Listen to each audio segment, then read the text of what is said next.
তার মা প্রায়ই তার সাথে রাগ করেন। তো এই প্রসঙ্গে আরও কিছু কথা বলতে অনেক ক্ষেত্রে এমনটা হয় যে সত্যি সত্যি মায়ের হয়তো বা কোথাও বুঝের একটু ভুল হয়ে থাকতে পারে, সন্তান হয়তো সঠিকভাবেই বলেছেন কিন্তু মা এটা রিয়েক্টটা গ্রহণ করতে পারেননি।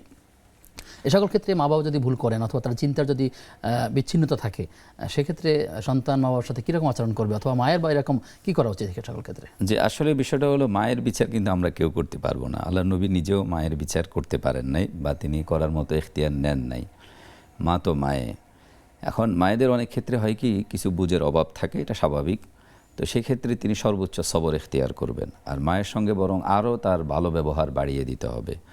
প্রিয় নবী সাল্লাল্লাহু আলাইহি ওয়াসাল্লামের হাদিস আছে, মান আহাক্কু বিহুসনি সাহাবাতি, যে সবচেয়ে উত্তম ব্যবহার করব কার সঙ্গে। আল্লাহ রসুল কিন্তু পরপর 3 বার, আরেক বর্ণনা অনুযায়ী 4 বার বললেন উম্মুক সুম্মা উম্মুক সুম্মা উম্মুক সুম্মা উম্মুক, তারপরে পঞ্চমবার বললেন সুম্মা আবুক।